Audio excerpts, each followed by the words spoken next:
গদিচোর। মূলত এই স্লোগান নিয়েই প্রদেশ কংগ্রেসের আজ এক বিশাল মিছিল ছিল নির্বাচন কমিশন ঘেরাও। যেভাবে নির্বাচন কমিশন দুর্নীতি করে ভোট চুরি করেছে এবং তাতে আরএসএসের সাহায্য আছে, সেই প্রতিবাদেই আজ তাদের নির্বাচন কমিশন ঘেরাও অভিযান ছিল এবং মাঝপথে তাদের ব্যারিকেড দিয়ে দেওয়া হয় এবং প্রত্যেকে এক এক করে পুলিশ সবাইকে প্রিজন ভ্যানে করে তুলে নিয়ে যায়। এবং তারা কি বলছেন শোনাবো আপনাদের। দেখিয়ে দিয়েছেন যে ভারতবর্ষে কিভাবে ভোট চুরি করা হচ্ছে। একটা মানুষের আজকে যদি ভোট দানের ক্ষমতা, সেই ক্ষমতা সংবিধান দিয়েছে, যদি সেই ক্ষমতা কেড়ে নেওয়া হয় তাহলে তারা যাবে কোথায়? আজকে নরেন্দ্র মোদীর নেতৃত্বে এই যখন ভারতবর্ষ পরিচালিত হচ্ছে, আপনারা দেখেছেন একদিকে কর্মসংস্থানের অভাব, যে সমস্ত প্রতিশ্রুতি দিয়ে আজকে এখানে ভারতবর্ষের মসনদে ক্ষমতায় এসেছিলেন, সমস্ত প্রতিশ্রুতি তিনি একটাও পালন করতে পারেননি। বরঞ্চ কি হয়েছে, তার নেতৃত্বে কর্মসংস্থান হারিয়ে গেছে, তার নেতৃত্বে বেকারত্ব বেড়েছে, অর্থনৈতিক অবস্থা খুব বাজে অবস্থা, নাজেহাল। গোটা ভারতবর্ষের বুকে মানুষরাকে একটা সাম্প্রদায়িকতার বিষ ছড়িয়ে দেওয়া হচ্ছে। আর এই সাম্প্রদায়িকতার নামে এসআইআরকে করা হচ্ছে দিয়ে সাম্প্রদায়িক একটা যে সাম্প্রদায়িক যে সম্প্রীতি আছে গোটা ভারতবর্ষের মধ্যে, সেই সম্প্রীতিটাকে নষ্ট করে দিয়ে তাদের মধ্যে একটা সাম্প্রদায়িকতার বিষ ঢুকিয়ে দেওয়া হচ্ছে। এরই বিরুদ্ধে আমাদের প্রতিবাদ, কারণ আমাদের দেশ ধর্মনিরপেক্ষ দেশ। আমাদের দেশে যখন কংগ্রেস ক্ষমতায় ছিল, আপনারা দেখেছেন এই দেশে কিভাবে এই ভারতবর্ষকে অর্থনৈতিকভাবে এবং প্রত্যেকটাভাবে আমাদের দেশকে উন্নয়নের একটা অগ্রগতির জায়গায় রেখেছিল। কিন্তু বর্তমানে বিজেপি শাসিত এই ভারতবর্ষে মানুষের আজকে যে সাধারণ অধিকার, মৌলিক চাহিদা, সেই চাহিদাগুলো পূরণ করতে পারছে না। আজকে এই যে হাজার হাজার বেকাররা কর্মসংস্থানের অভাবে জর্জরিত, বাইরের মাটিতে গিয়ে সেখানে গিয়ে মারা যাচ্ছে। কদিন আগে আপনারা দেখলেন, আমার বাড়ি মুর্শিদাবাদ, এই মুর্শিদাবাদে এখন অনবরত গঙ্গা ভাঙন, পদ্মা ভাঙন চলছে। সেই ভাঙন প্রতিরোধে না কেন্দ্রের না রাজ্যের কারোর কোনো ব্যবস্থা গ্রহণ করার নেই। তারাকে মানুষ বুঝে গেছে যে এই সরকার আর টিকতে পারে না, তাই তারা চুরি করার মাধ্যমে রাজনীতিতে মসনদে টিকে থাকার কাজটা করছে। আর তার বিরুদ্ধে আমাদের নেতা রাহুল গান্ধী, আমাদের নেতা সর্বভারতীয় সভাপতি উদয় চিব ভানুর নেতৃত্বে আমাদের এই পশ্চিমবঙ্গের নির্বাচন কমিশনের সদর দপ্তর ঘেরাও অভিযান।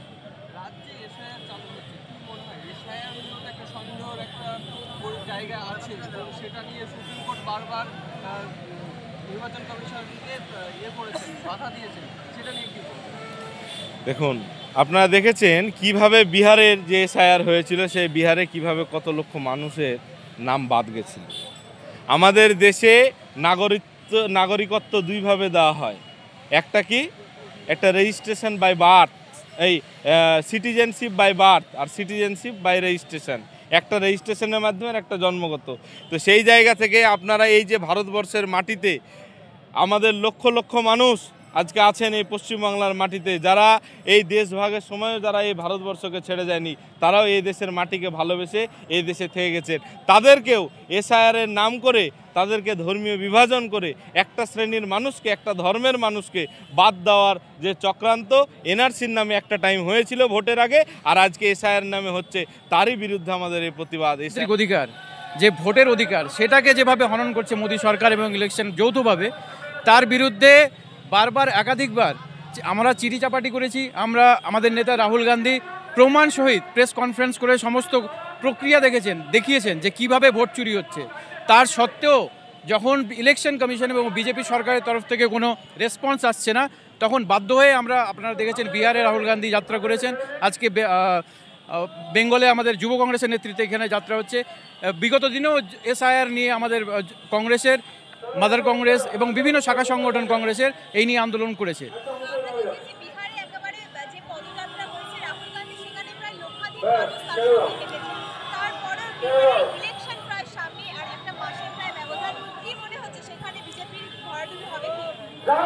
সঠিকভাবে যদি মানুষ ভোট দিতে পারে, তাদের গণতান্ত্রিক অধিকার, ভোটাধিকার যদি প্রয়োগ করতে পারে, তাহলে শুধু সময়ের অপেক্ষা।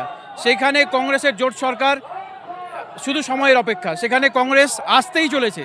কিন্তু আবারও বলছি, যেভাবে বিগত দিনে বিজেপি এবং ইলেকশন কমিশন যেভাবে মানুষের ভোটকে চুরি করেছে, সেই জায়গায় যদি আবার ভোট চুরি করে, তাহলে হতে পারে আবার বিজেপি সরকার যেভাবে মোদিজি ভোট চুরি করে বসে আছেন, হতে পারে বিহারেও সেটা হতে পারে।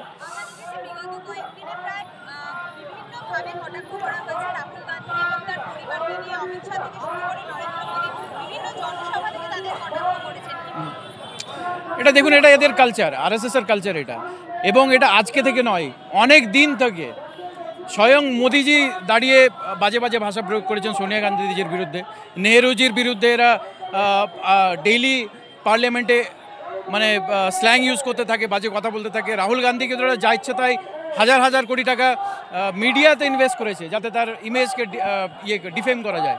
কিন্তু তা সত্ত্বেও দিনের পর দিন যেভাবে মানুষের অধিকার নিয়ে রাহুল গান্ধী লড়াই করেছেন, দিনের পর দিন যেভাবে মানুষের সাড়া রাহুল গান্ধীর প্রতি পেয়েছে, তারপরে বিজেপি সরকার এখন ব্যাকফুটে আছে।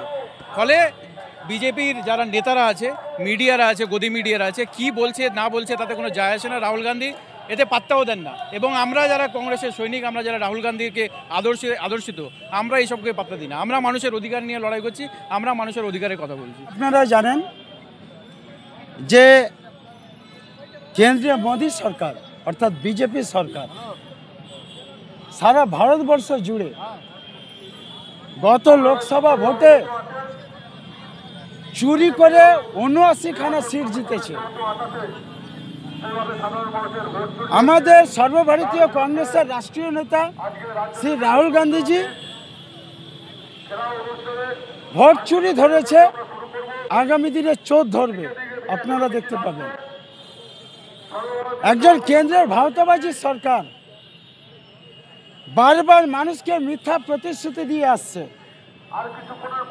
আপনারা দেখেছেন নোটবন্দি থেকে প্রত্যেকের অ্যাকাউন্টে ১৫ লক্ষ করে টাকা, আপনারা সবই দেখেছেন। বছরে ২ কোটি করে চাকরি, সব কিছুতেই ব্যর্থ মোদী সরকার। এখন 4 জন ব্যক্তি হয়ে গেছে ভারতবর্ষে, 2 জন ভারতবর্ষকে বিশ্বে আর 2 জন কিনছে।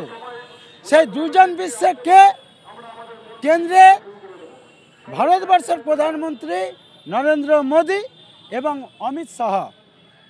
আর কিনছে কারা? আপনার বর্তমানে আদানি, আম্বানি এরা। তাহলে 2 জন বিশ্বে আর 2 জন কিনছে। আমাদের বর্তমানে এই যে লড়াই, সারা ভারতবর্ষের যে গণতন্ত্রকে ফিরিয়ে আনার লড়াই, আপনারা চারিদিকে দেখতে পাচ্ছেন বিজেপি শাসিত রাজ্যগুলিতে দলিতকে কিভাবে নির্মমভাবে অত্যাচার করা হচ্ছে।